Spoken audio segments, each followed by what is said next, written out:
welcome to today's episode. This is episode number 33 of Office Hours. I'm Adam Coble. Hello. Today on Office Hours, as with many Office Hours before, 32 of them in fact, we'll be answering your questions about game mastering, or dungeon mastering, or mastering of ceremonies, whichever your particular game demands. So the way it works is you have in the past gone to my website.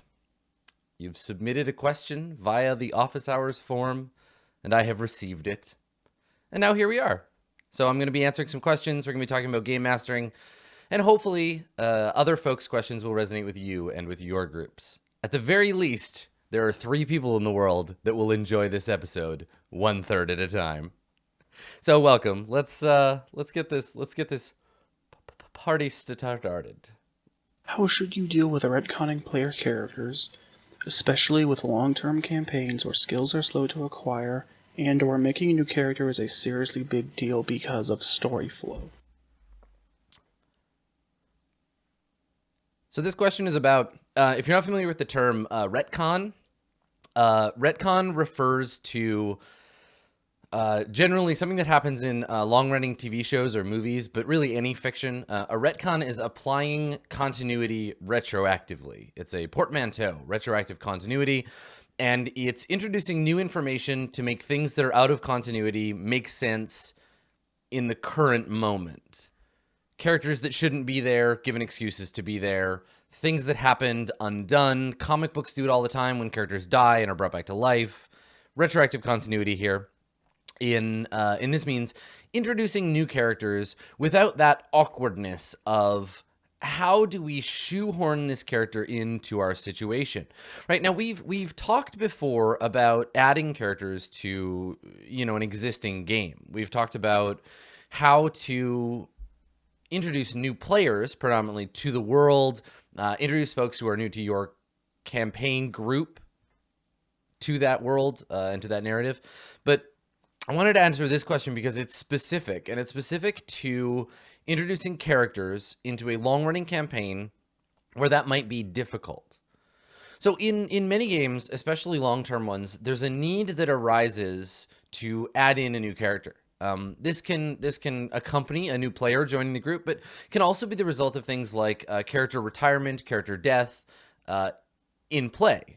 So an existing player wants to introduce a new character to the ongoing narrative, either in addition to or in lieu of their existing character. Now, regardless of the reason to add them, it can be incongruous to add a new character to the game when the fiction doesn't have an easy in.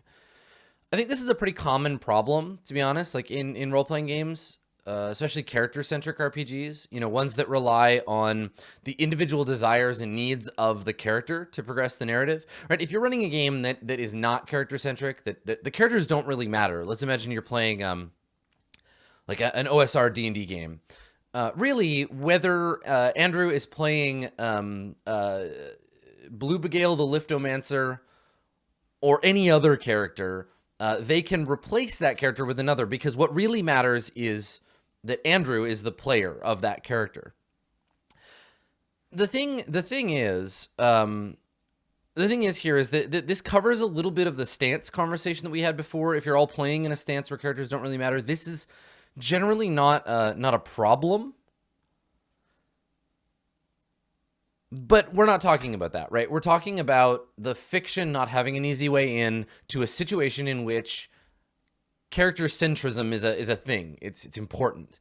So, this can be problematic when you're trying to create a sense of realism in an enclosed environment too, right? A dangerous enclosed environment like a dungeon tends to lock the characters off de facto to create that sense of fear, of tension. So by default, if you're playing Dungeons and Dragons, you're in this position already. Let's take a second. Let's do a vocabulary lesson, shall we? Let's learn a new word. I'm not going to learn a new word because I'm going to teach it to you. And maybe you're not going to learn a new word because you know this word already. The word of the day is verisimilitude. I'm going to challenge you. Go out and use this word in your day-to-day life. I bet you've heard me say verisimilitude before. If you don't know what it is, get ready. It's a good one. Verisimilitude is a useful word. So what verisimilitude is the appearance of being true or real. And it's almost always tied to our ability to believe that a thing in fiction could be real, that it feels internally consistent, that we're able to suspend our disbelief as a result of this thing. Suspension of disbelief and verisimilitude are very tightly connected. So I think what a lot of people want when they want immersion in a role-playing game, what they really desire is verisimilitude. Verisimilitude allows us to believe in the world, and that allows us to imagine that it's real and to treat it accordingly. It's very important. This is true of role-playing games, but it's also true of like TV shows and movies, because small continuity errors can break our sense of verisimilitude. It can make us think, oh, this isn't really happening. We're not watching a thing that's occurring. We're watching an orchestrated event, right? Tyrion Lannister's wine goes from full to empty to full to empty throughout the shot. Someone's hair is parted on the wrong side suddenly. These kinds of things damage our sense of verisimilitude. And in a role-playing game, very little violates believability more than a contrived circumstance to that sense of the game world running on its own internal logic, right?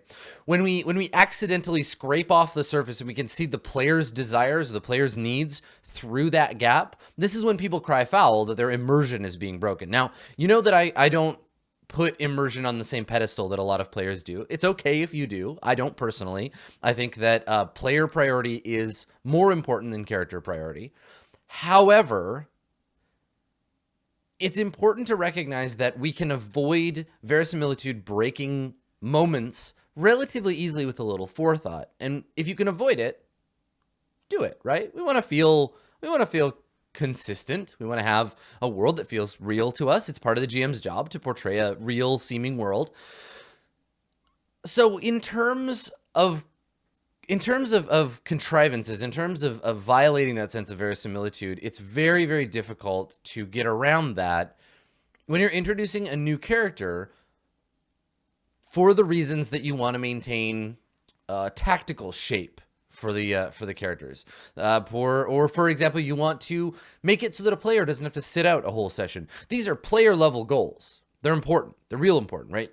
Nobody wants to be bored at a session. Nobody wants to have everyone die because your ranger died. Like that would ever happen. But as a GM and as players, you're bound to the verisimilitude of the fictive layer. So when you're deep into a campaign and all the characters are bonded together with purpose and history, and suddenly you need to replace one, it can be very hard not to be frustrated by that process, right? So what can you do? Well, so the rational thing you can do here is spend time together as a group thinking about this, right? Farm out that labor to the other players. Ask them, how do you think a new character would fit into the party narratively? Look at the situation, look at the setting, look at the world around the characters, and find spaces where someone new might fit in as a group. Now, it's not your job to shoehorn them in as the GM. It's everyone's job to work together. If your campaign is a crew of a merchant vessel traveling the world, trading spices and gold, maybe when they hit the next port, they have some extra gold to hire on a new crew member, right? Maybe it's easy. If your group is a pack of tormented creatures of the night seeking solace in the darkness from their eternal hunger, united only by ruffled shirts and bad poetry, maybe this is a moment where one of them is of an age to embrace someone new into this eternal night, right? Find space in the existing fiction. Examine that fiction together and find a space for it. If verisimilitude is your guide, fictional reasoning, finding a space in the fiction, is your first and foremost priority.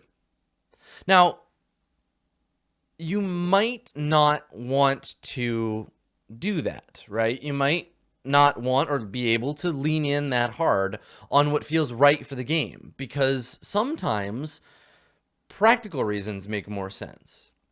You might be 10 levels into the dungeon with no easy way out, and you have a player who died in the first 10 minutes who doesn't want to drop out of the campaign until you go back to the town, because you might not, right?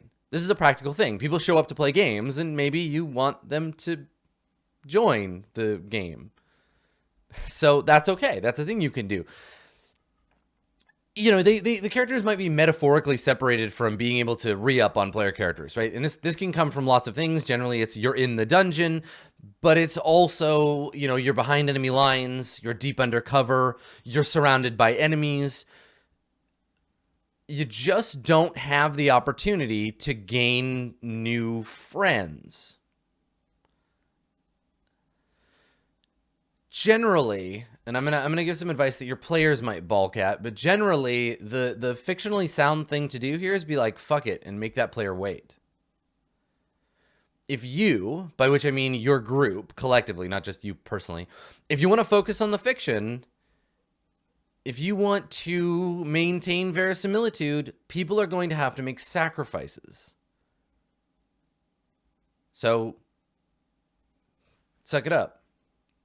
Right? That's an option.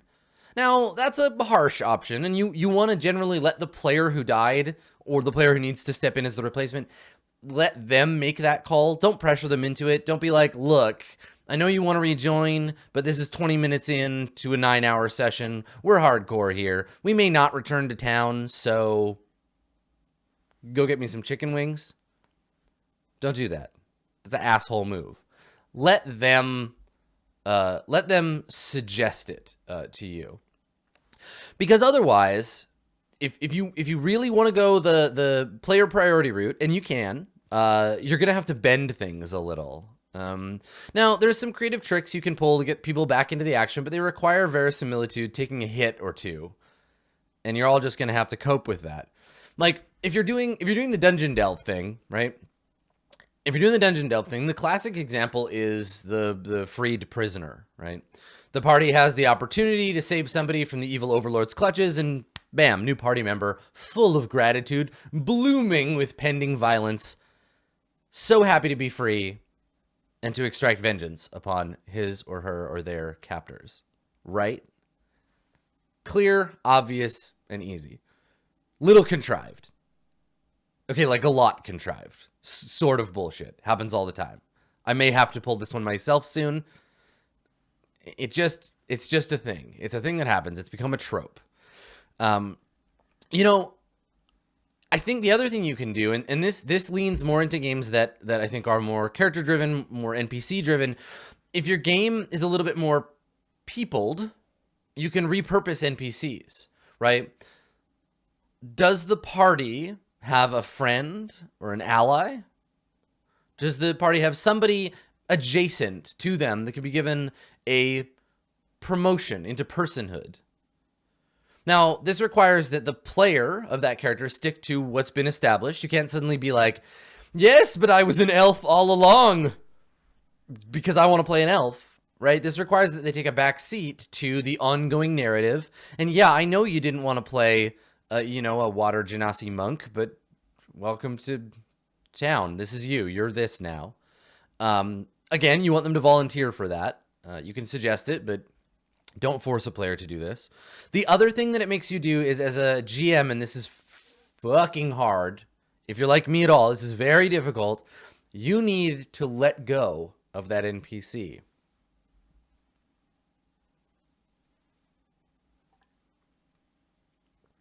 You need to let go of your control over them. All of the hopes and dreams you had for that NPC, gone, up in smoke, right? They're not yours anymore. So you have to give them over to that player, and that's very difficult for some people. I personally have a hard time with that. I don't like giving NPCs to my players because they're my pieces and you can't have them. But that's an option, right? If you're better at that part of GMing, that's a thing. You can do that. The thing is, and this is the real contrivance. I'm going to turn it back on the player. We're going to examine some player attitude that I think causes some of this problems. The real problem here is that what comes up time and time again, whenever you introduce new characters to the party, we as players know you are joining this party because you want to play this game. You're becoming part of the unit. Play. The contrivance is we as players want to play together, so your character needs to fit with the group. But for some reason, for some insane asinine reason, we still have this conversation of like, well, I wouldn't hang out with you. Well, you're all evil and I'm a paladin. This is dumb. I wouldn't be your friend. The question of why would my new character hang out with you, and this nagging worry that we're somehow betraying our sense of reality in the game by just joining up with the party. The real reason that you hang out with the party is you want to keep playing this game. But the thing is, people sometimes forget. People sometimes forget when they make characters that they have a job to do. And in this case, their job is make a character that would be part of the party. I hate very little more than when people make characters without thinking about that shit, right? They create perfect little snowflakes, and then they look at the GM like, well, make me fit. Give me a reason to be allied with these assholes, right? Do it. It's your job, GM. Contrive me into a position to be friends with them. No, player. It's your job to make them fit. That is your job. So you can start, before you even begin to bend the circumstances of the fiction to fit this new character, make the character to fit the fiction. Demand this of your players. Iron Fist. This is not a velvet glove situation. Give them the Iron Fist. Tell them it is your job to fit. Do not make a character that doesn't fit, or you will not be allowed to play that character. We should all be doing this already. I know you're doing this. If you're not, I'm not going to tell anybody, but fix it. Mechanically here, the thing you want to do is look to the game that you're playing, right? Preferably from the very beginning, but come up with guidelines for replacement characters. The mechanisms matter, right? Do these characters start at the beginning of whatever the game's progression is? Is everybody a 13th generation neonate, or am I allowed to roll in with a 8th generation character, right? How much XP do I get, right? Do I get some bonus points to spend to catch me up? Or is this my punishment for failure? Do we start at some milestone together? Are there milestone posts along this great narrative road that we get to start at? Are there checkpoints? Talk about this at the beginning of the game. Think about it, work it out, and then just follow the rules from there. Mechanically is the least difficult aspect of fitting a new character into a party. Here's the thing. Verisimilitude only has as much influence and power over your game as you give it. Sometimes you want to go hard on verisimilitude. You want to be like, no, we have to make this make sense. Other times you just want to say, it happens this way because some out-of-game thing, the characters aren't going to think about it that hard, right? We make friends easily. The great Chronomancer has modified the time-space continuum. You were with us all along. How magical, right? And you just move on. There are ways around this. You'll figure it out for your specific game, but do it for your game, do it for your group. Pick specific rules and make an understanding among you who's responsible for what when someone dies or is removed from play. Death is usually the reason for that. The various details and flavors of this replacement will depend on your group and the game in question. But talk it out. Make a decision as a group about what fits for your game. Is this player willing to sacrifice some of their own on-screen time so that verisimilitude may survive unscathed? Or do you all need to get that PC on the field right fucking now?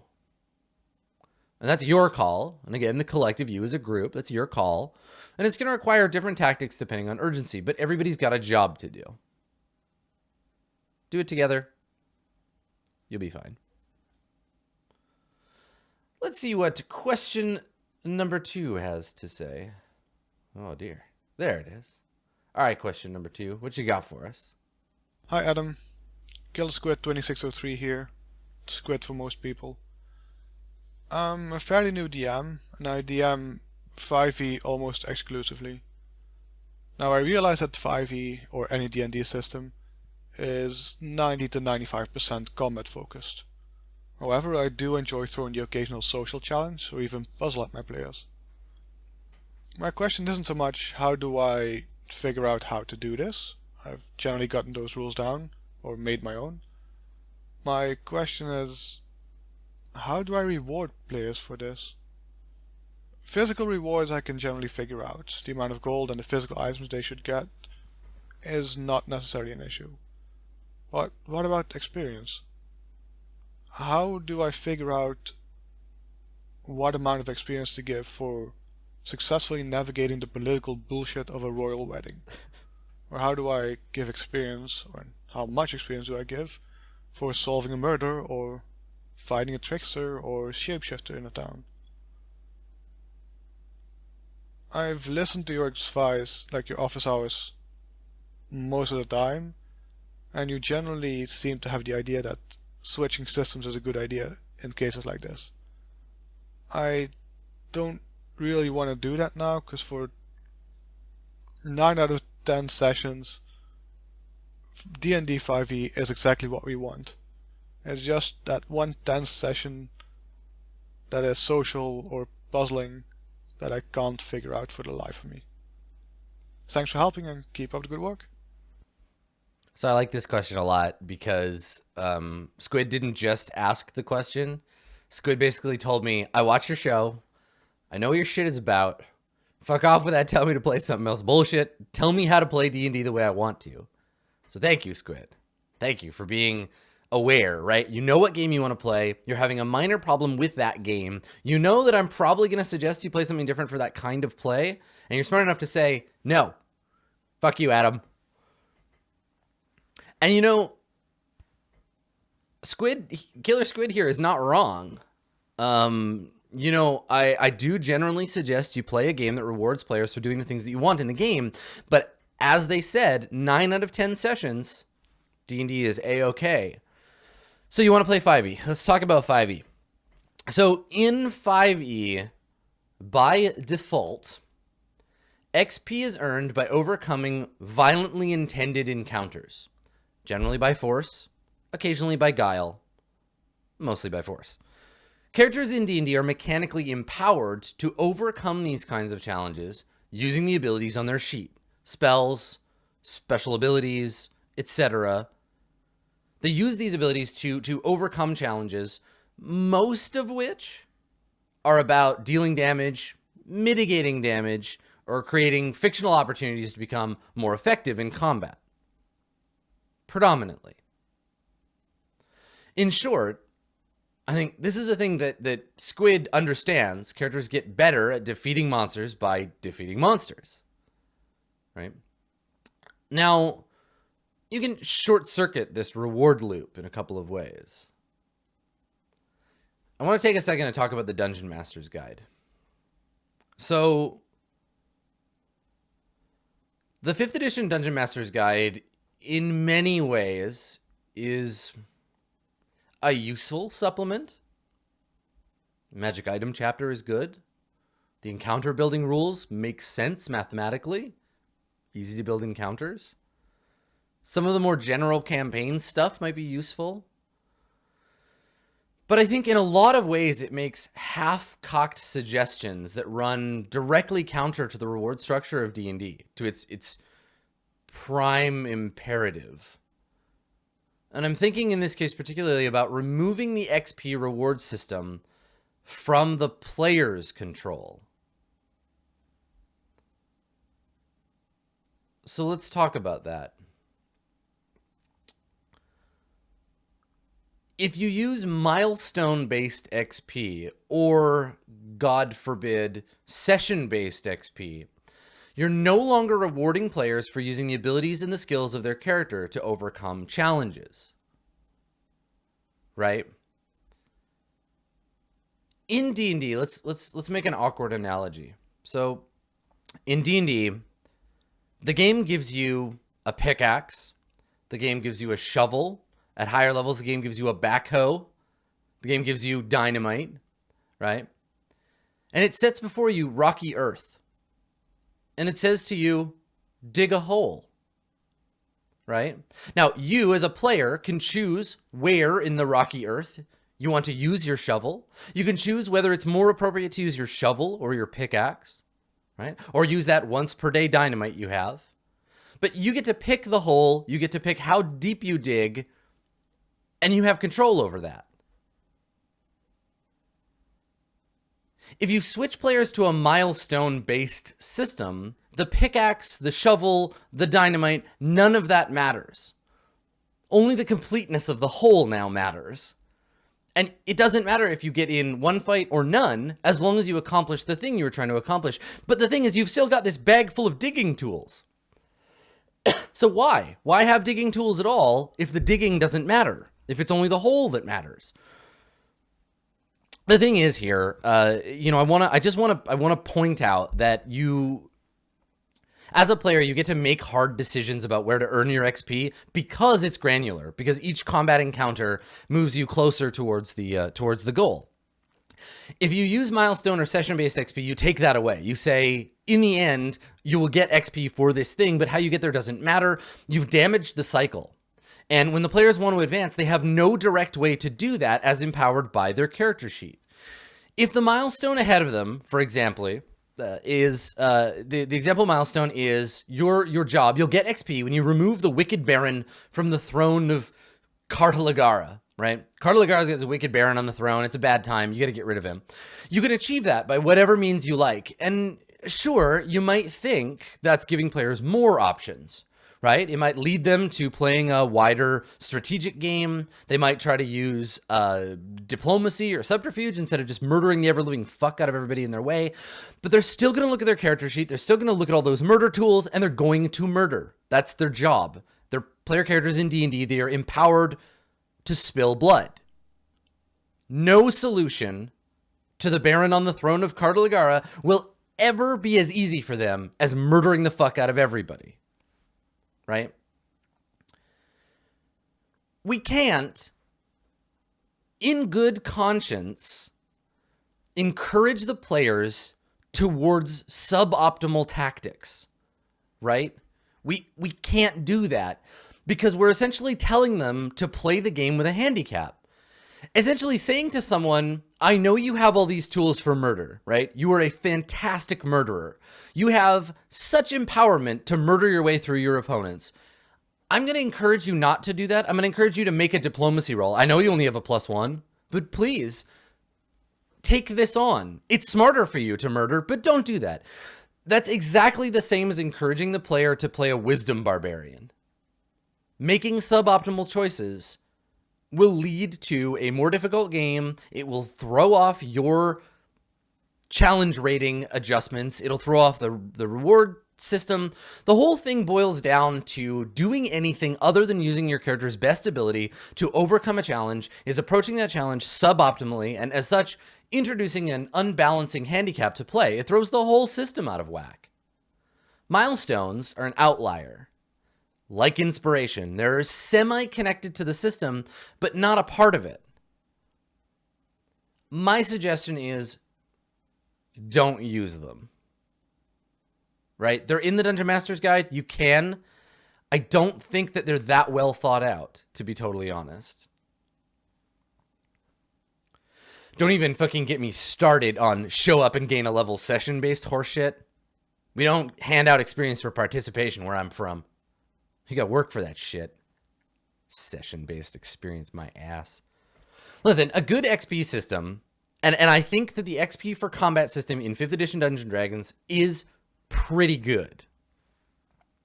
And I think that a good XP system can be fucked with. The players can manipulate it. They can make decisions based on how much XP they think they're going to get. It puts them in a position to make hard choices. This is what we want. Players making hard choices. Right?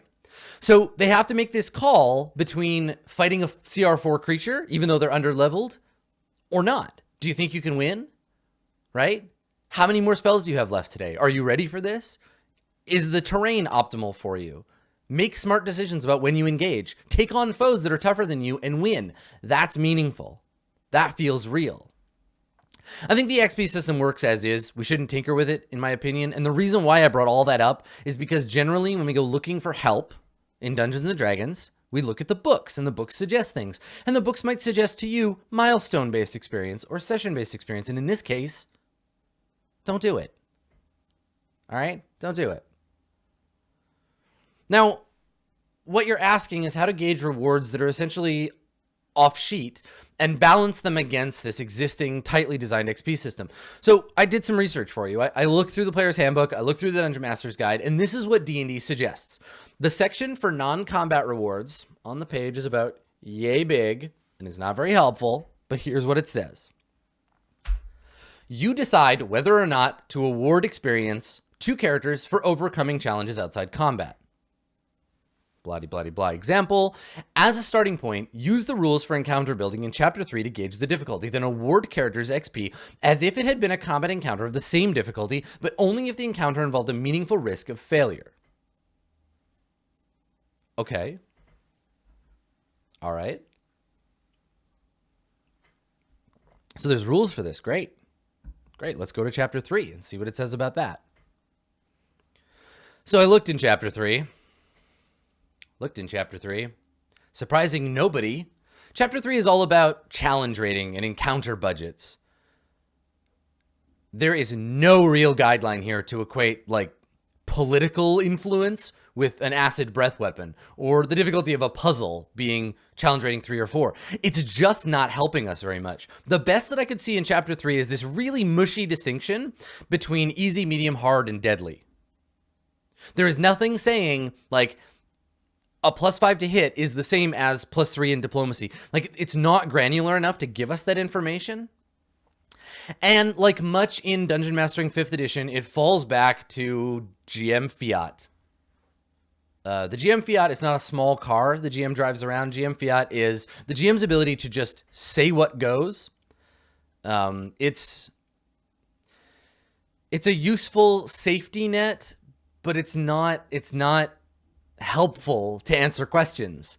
The DM ultimately just gets to decide whether this non-combat encounter is, I don't know, easy, medium, hard, or deadly for a party this level, and that's that, and you just hand out experience. There's no guidelines for that beyond, oh, I guess this is probably easy. Sure. Why is it easy? I don't know. I don't know or care. I just picked it. It seems easy. So, you know, you don't have a lot of advice for GMing in this book. Now, I'm going to do something unprecedented here. I hope you're ready. I hope you're ready for this, because this is not a thing that I would usually do. I seem to remember, and this is rusty information, I seem to remember that D&D 3.5 and or Pathfinder have rules for working out XP value for things like traps based on the DC of that trap or whatever. So you might want to give that a look vis-a-vis guidelines around converting task difficulty into encounter difficulty. For example, if the Duchess of Borgenhofen is a DC 15 to convince, and the PCs have an average of, say, +3 to their social type rolls, that might give you an idea of how difficult it could be to balance this encounter with the Duchess, right? Look for things in the mechanisms that can help equate success or failure ratio, and then modify that by how dangerous failure is. Maybe it's worth 100 experience if you can convince the Duchess to come visit you in prison, but maybe it's worth 1,000 XP if failing this roll to talk to the Duchess will put you in prison in the first place. So what I think you should do is think about how difficult is it and what are the stakes, right? Difficulty should give you a general idea multiplied by or increased by the ramifications of failure.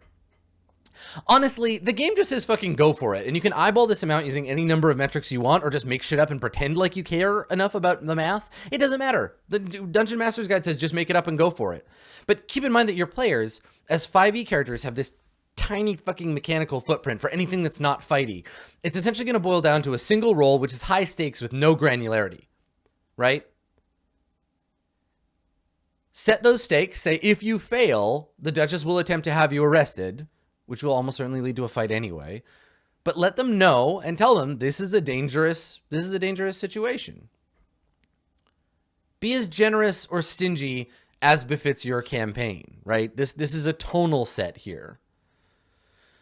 A lack of granularity is one thing that I hate about skill rolls, because they don't, it's binary. It's on or off. It's success or failure. It's you do it and you only have one shot at it, not like combat where you have a dozen shots at success.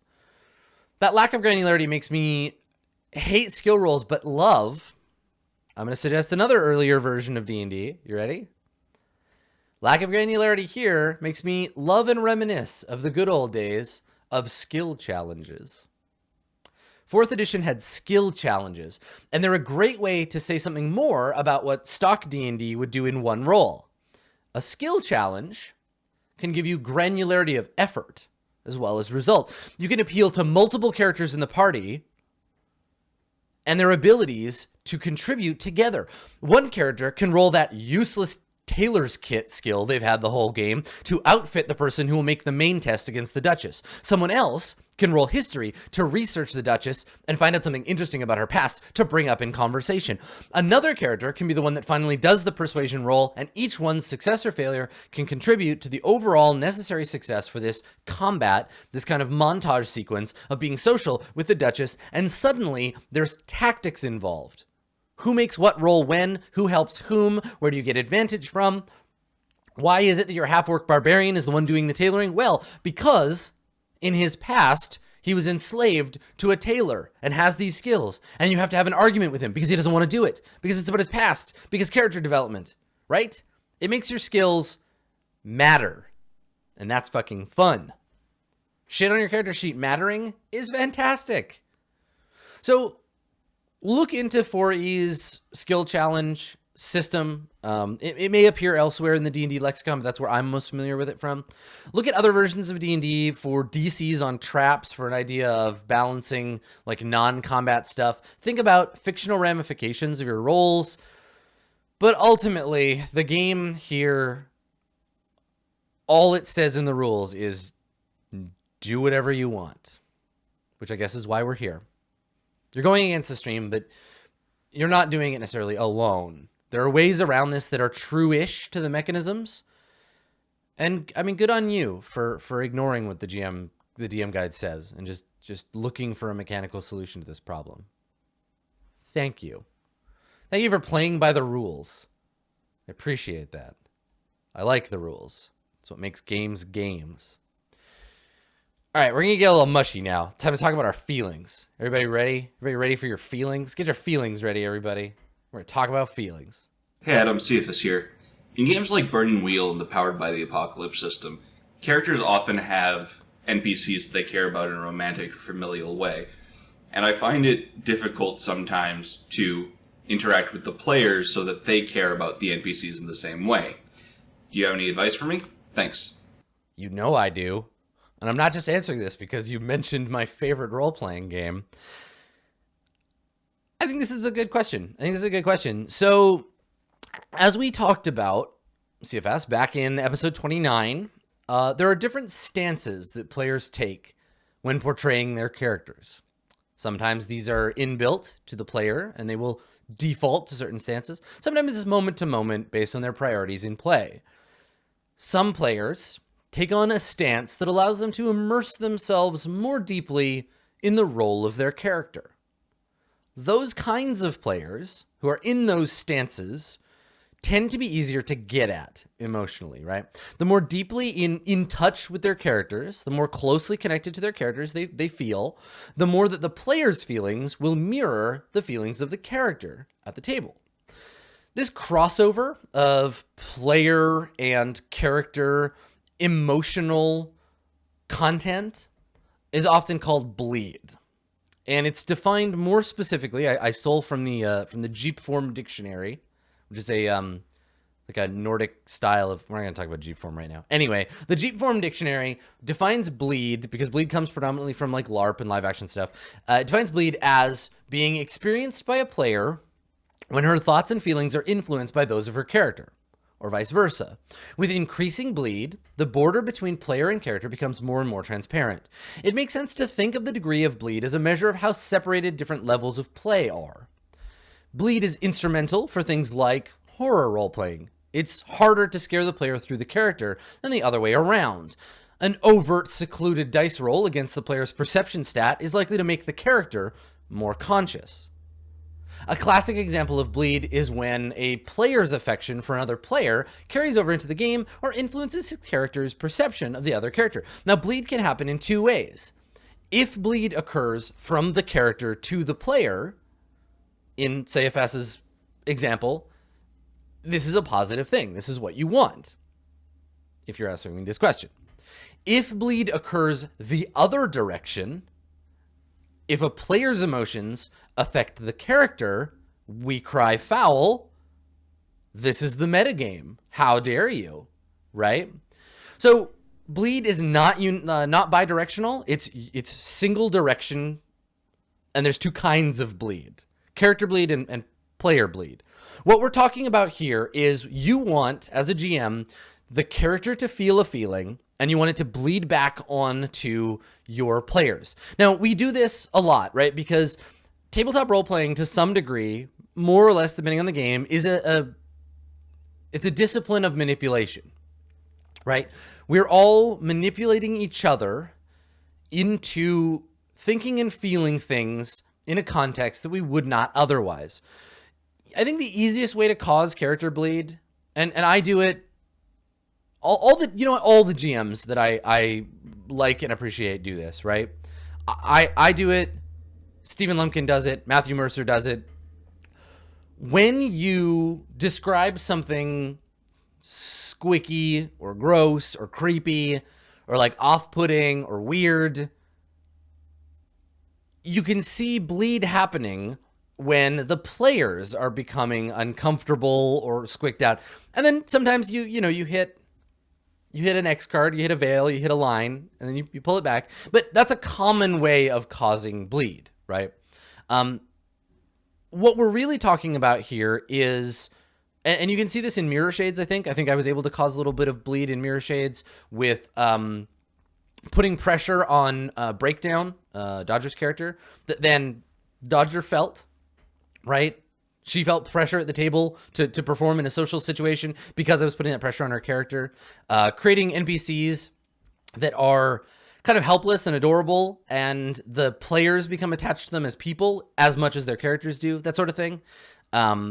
It's hard to create intense character emotional states that bleed back into the player because we don't all take that in-depth actor stance approach to our characters. I'm very hard to elicit bleed in because I play games on the game layer, and this isn't better or worse.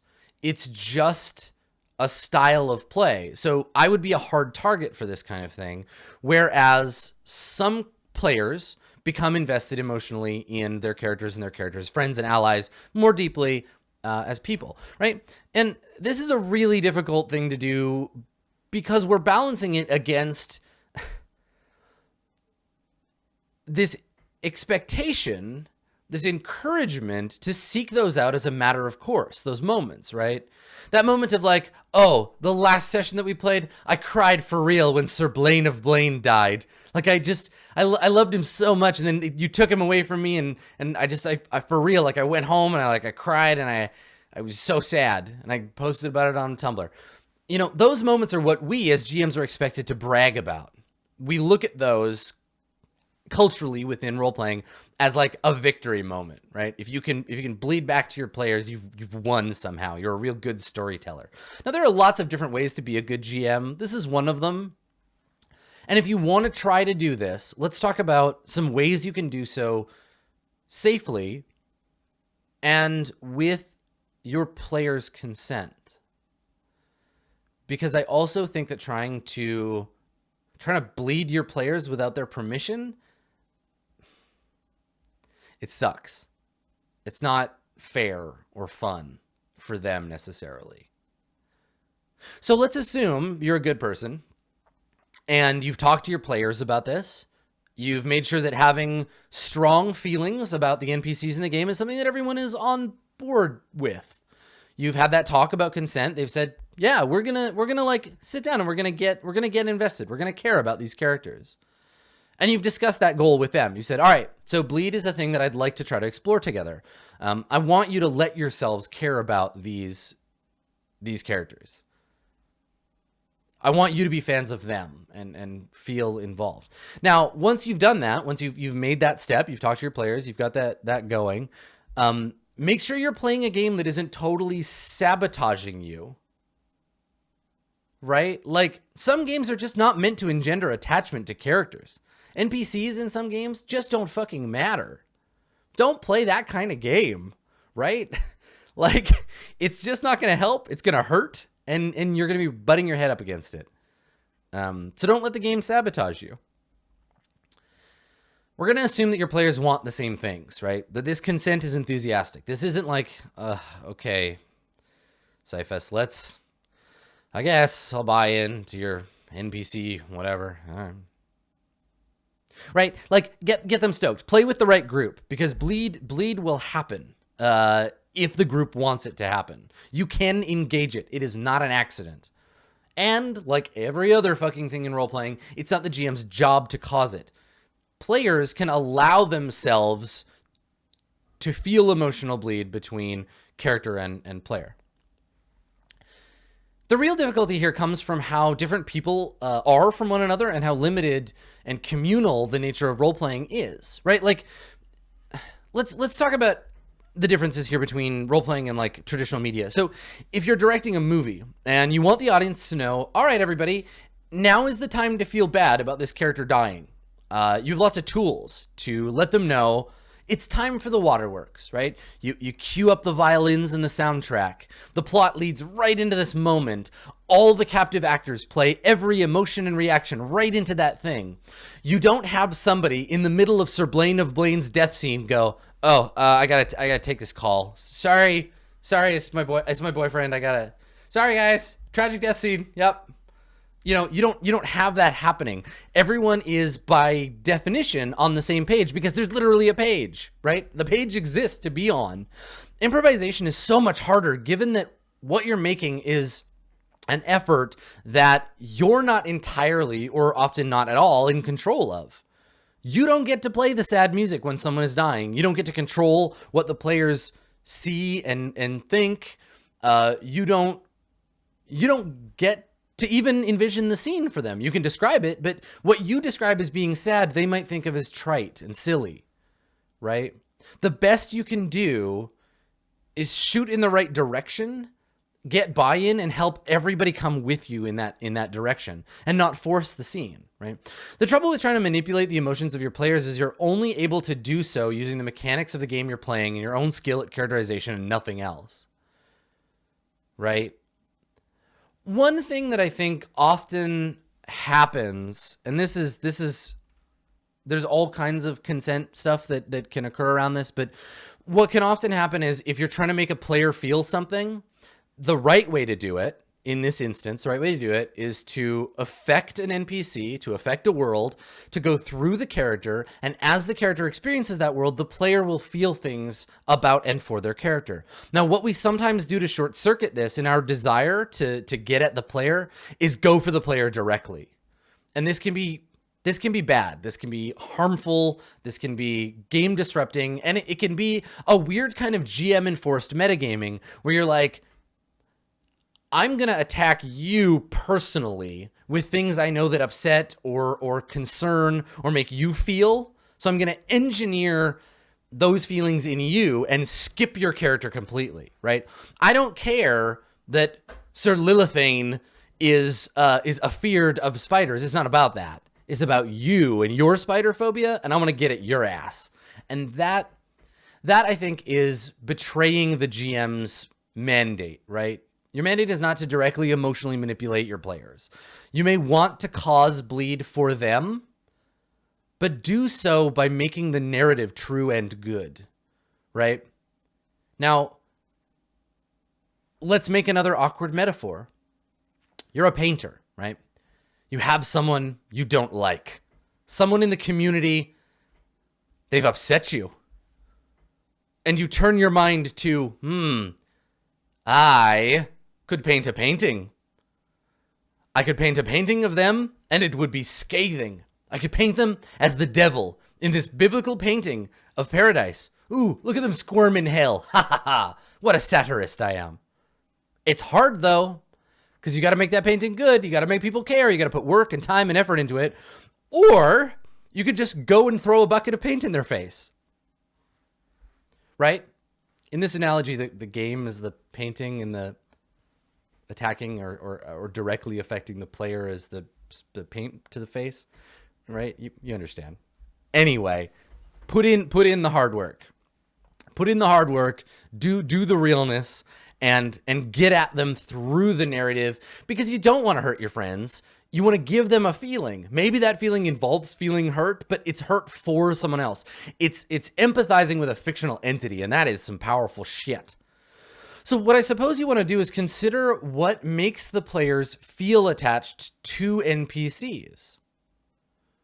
So generally, relationships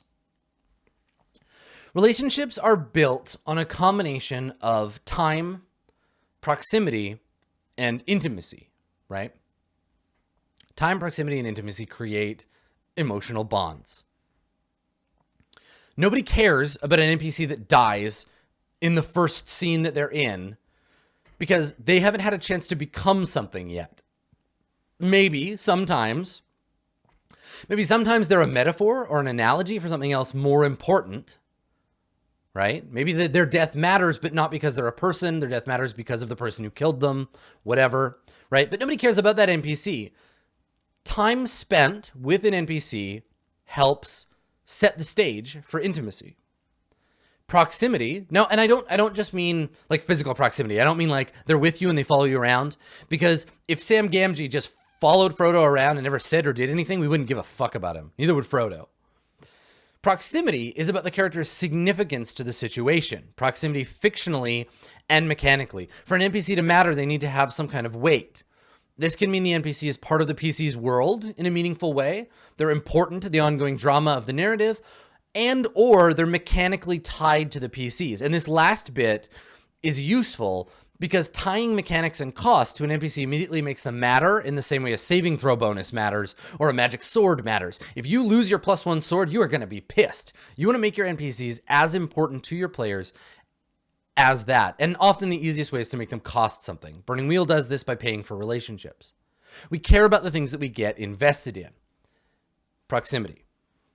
So, time to build intimacy, proximity to better understand the character.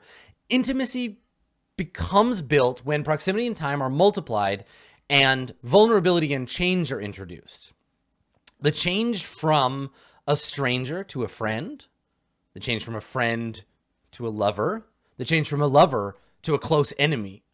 The ways that people become ingrained in our mind is by way of change, by watching them modify themselves. We learn who they are, how they think and feel, and we become aware of knowing them by watching them react to things. And reactions in the world, an NPC reacting to something they never reacted to before on screen, is a form of change, right? And what we want is to engender a sense of attachment that comes from the group or an individual player learning that they know an NPC, right? They can imagine what that NPC might do or how that NPC might react to certain things. Familiarity with an NPC's behavior, when applied correctly, can cement that intimacy into something deeper.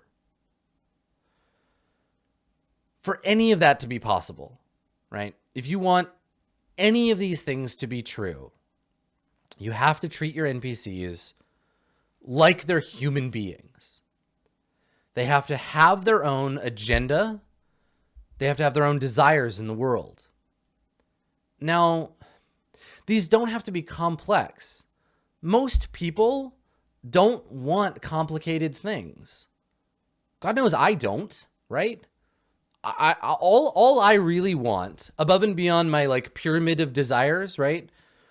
All I really want in life is to make enough money to feel comfortable.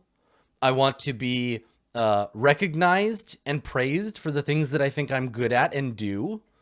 I want to be respected and loved by the people that are close to me. That's not complicated. Like, the way I get to those things might be, but what I actually desire, not that complicated. Apocalypse World has some really, really good discussion about making simple NPCs. NPCs just want, like, normal stuff. Don't make them too complicated. Treat them like humans. Make them overcomplicate their lives by finding weird ways to get the things that they want, right? Because, for example, the simplest thing an NPC, one of the simplest things an NPC can want is to have sex with somebody, right? Wanting to bone is pretty basic on the list of human desires. So an NPC that wants to bone somebody, that's a real solid place to start. Think about the convoluted ways that people go to try to convince someone to sleep with them, right? That's where the grist of the interesting stuff comes from, right? When the players learn, oh, I get it, right? Like, this character has a huge crush on one of the PCs and is trying all these different ways to get at them. And that's interesting. That's drama. That's intimacy. We're going to learn about that character. We're going to watch them do that. We're going to become endeared or frustrated with or annoyed or whatever. You can build an emotion. You can give a fuck about that character once you can understand their motivation. Giving motivations to villains is so hugely important if you want to build intimacy with them. Because I think we have intimacy with our enemies. I think it's important. I think it's really important. So do that. Think about their desires. Think about the things that they want and act through them with as much integrity as you can. And your players will learn about them and they're going to feel the realness that you're putting on the table. They're going to get it. They're going to be like, oh, this isn't an NPC. This is Maurice. And Maurice wants things. And Maurice has desires. And Maurice is a person in the world in the same way that we're people in the world. And, oh, Maurice was arrested. We care now, right? It's a challenging task. And I want you to think about the phrasing of your question, just as like a little aside.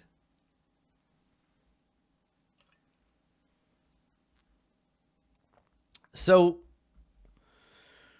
the way you phrase your question is, how do you make your players feel things? You can't make anybody feel anything. You can engineer a situation and hope people bond themselves to it. But no matter how hard you work, there may be circumstances under which your players just don't get attached.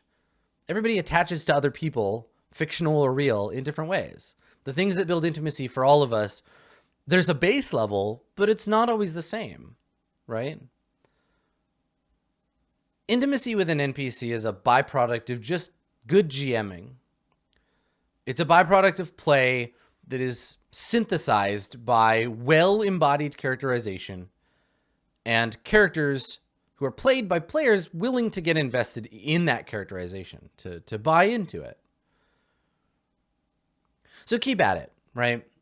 If it's something that you want, and it's something that your players want, and you're playing your characters using rules that don't fuck you over in this regard, with integrity, with an eye towards that being a campaign goal, you'll get it. And you know what? The thing is, I bet it's happening already. Your players just might not be conscious of it, or it might be not to the depth that you want. You'll find different ways to get at that emotional space with your players. And I will say this, like I answered this question almost entirely because this is such a priority for me, because I love that feeling so much. So you have my heart on that one. I feel like that's an admirable goal. So yeah, bleed, replacement characters, GM stuff. Thanks for coming, everybody. This has been episode number 33 of Office Hours. If you want to get involved in Office Hours, if you have your own burning questions for me, you can get involved. You can do that. You can submit them. Go to my website. It's www.adam-koble.com. Little Office Hours link at the top. Click that. Fill out that form. Record your voice. Throw a link in there for me. and I will answer your questions in the order in which they were received, bundled by theme occasionally. And we'll be back next week, same time, with more office hours. Thank you so much for coming, everybody. See you next time.